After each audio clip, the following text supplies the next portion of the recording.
وذكر فإن الذكرى تنفع المؤمنين. Assalamu alaikum wa rahmatullahi wa barakatuh. May the peace and blessings of Allah be upon you all. I'm Abdullah Oduro and welcome back. Why do we pray, or why pray? We're going to sum it up into three things: for reflection, redemption, and renewal. In actuality, it's in that sequence.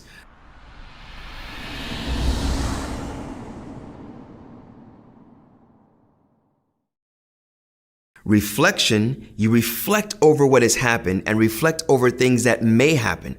But you're pondering over the current situation, the past situation, you're thinking.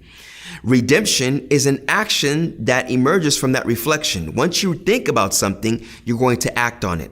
And particularly, redemption is one of the things amongst many: thankfulness, awe, fear. Redemption is one of those: seeking forgiveness.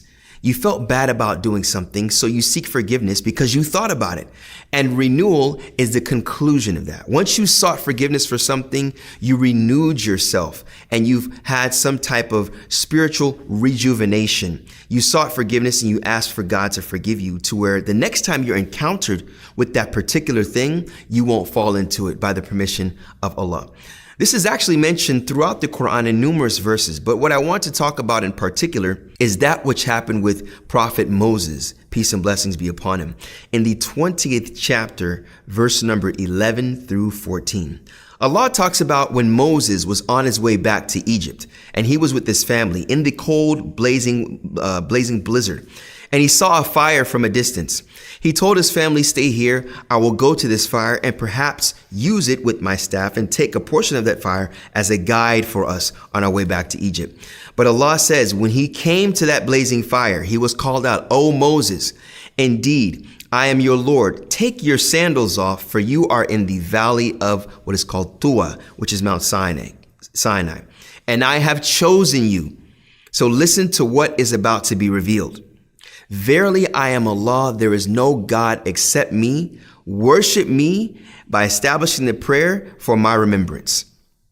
So here we see that Allah firstly revealed himself to Moses, establishing who he is and giving him a responsibility. So upon Moses knowing that he has been chosen as a prophet now, what is the first thing that Allah tells him? Allah tells him, "Fa'budni, worship me," the first pillar of Islam. Wa aqim as-salata, and establish the prayer, second pillar of Islam. Why? Li dhikri, for my remembrance. And that is the 14th verse here. So that's what we want to highlight on, that when Allah chose him as a prophet, what's the first thing that he told him? He told him about himself, who he was, gave him knowledge, and then gave him an action plan, gave him a responsibility. So we see the first pillar of Islam is the knowledge. It's the knowledge of Allah and the acknowledgement of that.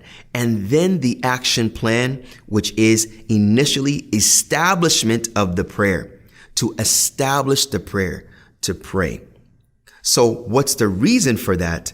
Is reflection, for my remembrance. So we say reflection is recalling based on knowledge that you have. Knowledge of Allah. You reflect on his greatness. And the best time to do that is when you have detached yourself. You've tuned out when you pray. So you remember God's greatness upon you, what you've done earlier in that day, and you thank him for that. You remember God's greatness upon you, how he is the pardoner, how he is the oft-forgiving. He forgives us for any shortcomings that we may have. And you remember that and you ask him for his forgiveness with your undivided attention, praying to him. And that's the redemption. When you're done and you conclude with the prayer, because of your hope, your fear, your trust, your love, all of these actions of the heart, seeking redemption, you have a spiritual renewal. You feel a little clean. You feel a little ease. It brings you a form of salam, peace. And that's the goal. And that's why we say Islam is submission and surrender to the Creator for means of peace and salvation. You obtain this peace through submission. You obtain this peace through prayer. That is why we pray. So when we look at this, consider this. The prayers in Islam are 5. As we see, the second pillar of Islam is praying 5 times a day. throughout the span of a day. So throughout 24 hours, we have 5 legislated prayers. Let's compare these 5 prayers to the amount of sins we commit. More than 5 on a 24-hour basis. So look at the ratio of sins compared to the prayer. And look at the wisdom of Allah subhanahu wa ta'ala, the exalted. The wisdom, how he appropriates the knowledge of our sins, of our nature, that we embraced our humanity, of our deficiency, and of the complete perfection of God. And through that, we pray 5 times a day throughout the span of a day. Sunrise, you wake up, you perform prayer. You're reflecting on yesterday. You're reflecting on what you've done yesterday. Then you ask for forgiveness of what you've done. You ask Allah to make you strong on maybe something you felt weak upon, or to make you strong on what you're about to embark on that day. And when you're done, because you've had that type of serenity, you've obtained peace and you're ready to start your day. The middle of the day, you may have performed some mistakes. You may have looked at something that you shouldn't have looked at. You may have said something you shouldn't have said. You've done something that you shouldn't have done. That's why the prayer relinquishes and does away with wrongful, immoral deeds. Allah says in the chapter number 29, verse 45, and establish the prayer, or recite the book that has been revealed to you, and establish the prayer. For verily prayer relinquishes wrongful and immoral actions, and the remembrance of Allah is the greatest thing. And Allah is well aware of what you do. So prayer relinquishes and takes away, and maybe even by the permission of Allah, erases those bad deeds on our record when we have to stand in front of Him for every single thing that we have done, good and bad.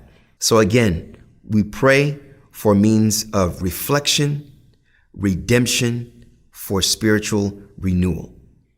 To reflect on what we've done, which will bring actions of the heart, and which will, in conclusion, by the permission of Allah, make us people that have salam and peace within their hearts and their actions, Muslims. May Allah bless you all and make you of those that understand why we pray, to increase us in our togetherness with each other and establish that strength of a relationship with our Creator. Assalamu alaikum wa rahmatullahi wa barakatuh. Thank you.